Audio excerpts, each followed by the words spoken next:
السلام علیکم.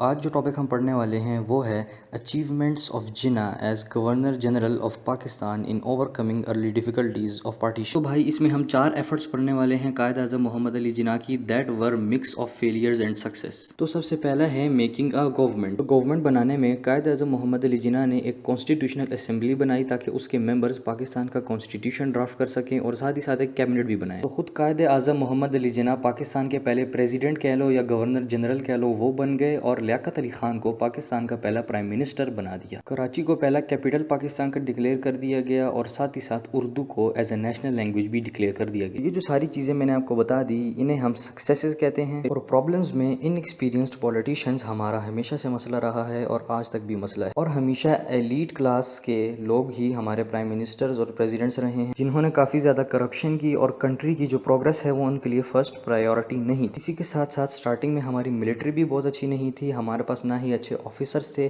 اور نہ ہی ہمارے پاس اچھے ویپنز یا وار ایسٹس. انڈیا نے بھی جو ہمیں ہمارا شیئر دیا تھا اس میں زیادہ تر وارن آؤٹ اور یوزڈ ویپنز تھے. اور یہاں پر ایک اور بات میں ایڈ کرنا بھول گیا کہ کانسٹیٹیوشنل اسمبلی تو قائد اعظم محمد علی جناح نے اسٹیبلش کر دی تھی لیکن جو پاکستان کا کانسٹیٹیوشن تھا وہ قائد اعظم محمد علی جناح کی ڈیتھ کے بعد جو ہے وہ ڈرافٹ ہوا تھا، اس سے پہلے نہیں ہوا. ابھی قائد اعظم محمد علی جناح کی دوسری ایفرٹ پر بات کر لیتے ہیں جو کہ ہے نیشن بلڈنگ. پاکستان میں کمیونٹیز کی بہت ورائٹی تھی جو کہ کلچرلی ٹوٹلی ایک دوسرے سے ڈفرینٹ تھے، جن میں پٹھان آ جاتے ہیں، پنجابی آ جاتے ہیں، بلوچ آ جاتے ہیں، سندھی آ جاتے ہیں، گلگتی آ جاتے ہیں، ازبک، ہزارے، پرشینز، یہ سارے جو تھے یہ کمیونٹیز تھی پاکستان میں، اور بنگالی بھی. اور ان سب کے بیچ میں جو ایک سینس آف نیشنلزم تھا، پیٹریوٹزم تھا پاکستان کے لیے، وہ بہت ویک تھا کیونکہ کلچرلی یہ ٹوٹلی ایک دوسرے سے ساری یہ کمیونٹیز ڈفرینٹ. قائد اعظم محمد علی جناح نے بہت زیادہ کنٹریبیوشن کی اس یونٹی کو پروموٹ کرنے میں اور سینس آف پیٹریوٹزم تمام پاکستانیز کے اندر جو ہے وہ لانے میں. پاکستانیوں کے اندر پیٹریوٹزم بلڈ کرنے کے لیے قائد اعظم محمد علی جناح نے اردو کو نیشنل لینگویج ڈکلیئر کر دیا پاکستان کا اور کافی زیادہ اچھی اسپیچز کی. اسی کے ساتھ ساتھ قائد اعظم محمد علی جناح کی اور بھی بہت زیادہ کنٹریبیوشنز تھی، جیسے کہ قائد اعظم محمد علی جناح نے اپنی لائف کے اندر ہی پاکستان کو UNO کی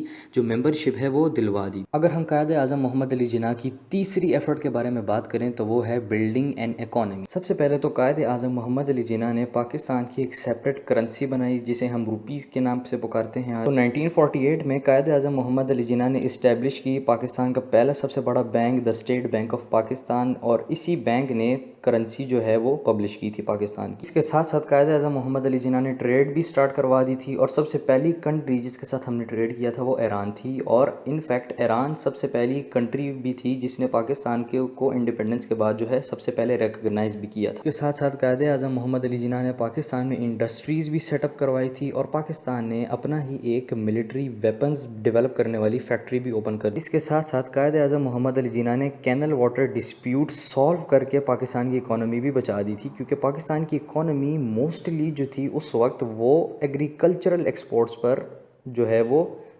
ڈپینڈنٹ تھی. انڈیا نے راوی اور ستلج کی جو واٹر سپلائی تھی وہ سٹاپ کر دی تھی، اسی لیے پاکستان کو بہت زیادہ ایگریکلچرل لاس ہوا. اسی لیے قائد اعظم محمد علی جناح نے انڈیا کے ساتھ آرگیو کی اور اس میٹر کو ریزالو کر دیا اور پاکستان کی طرف پانی آنے لگا.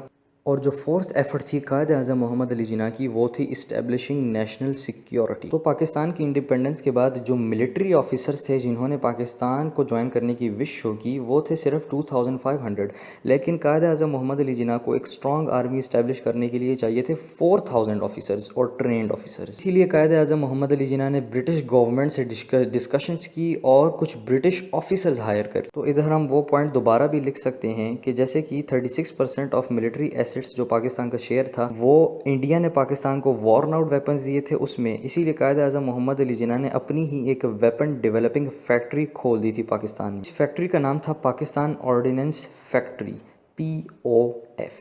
قائد اعظم محمد علی جناح نے پاکستان کی فورن پالیسی بھی جو ہے وہ ڈرافٹ کی اور انہوں نے اس میں نیوٹرلٹی شو کی پاکستان کی ساری کنٹریز کے ٹورڈز آل دا کنٹریز. اور جناح ہی تھے جنہوں نے فرسٹ وار اوور کشمیر جو کہ 1948 میں لڑی گئی تھی انڈیا اور پاکستان کے بیچ میں، اس میں پاک آرمی کو موبلائز کیا تھا. اور ایک بات جو کہ کافی زیادہ امپورٹنٹ ہے وہ یہ ہے کہ جناح نے اپنی سپیچز میں بار بار یہ بات آرمی کو بتائی تھی کہ army should not join politics and be like servants of the people. لیکن پاکستان کی ہسٹری میں ایسا کبھی نہیں ہوا اور ہمیشہ آرمی نے پولیٹکس میں اپنی ٹانگ اڑائی ہے۔ تو بھائی ابھی کوشچنس کی طرف آتے ہیں، اور یہ جو ٹاپک ہے اس پہ موسٹلی یا تو 14 مارک والے کوشچن آتے ہیں یا تو 10 مارک والا کمپلسری کوشچن آ جاتا ہے۔ تو ایک 14 مارک کا کوشچن جو کہ آ چکا ہے وہ ہے formation of a government was the most important challenge faced by the newly created state of Pakistan in 1947 do you agree explain. 14 mark کا کوشچن ہے یہ۔ دوسرا ہے dealing with economic issues was the most important contribution made by Quaid Azam Muhammad Ali Jinnah as the first governor general of Pakistan, do you agree, give reasons for your answer. یہ بھی ایک 14 mark والا question ہے۔ ایک اور 14 مارک والا کوشچن آ جاتا ہے کہ how successful was the government of Pakistan in solving the problems of partition, اور دوسرا اس کا جو ویریئنٹ ہے وہ ہے how successful was Jinnah in developing the newly created state of Pakistan. یہ سارے 14 اور 10 مارک والے کوشچنز میں جو کچھ میں نے پیچھے آپ کو بتایا ہے ان کو آپ نے بس پیراگراف کی فارم میں لکھ دینا ہے، انشاءاللہ you will score the best.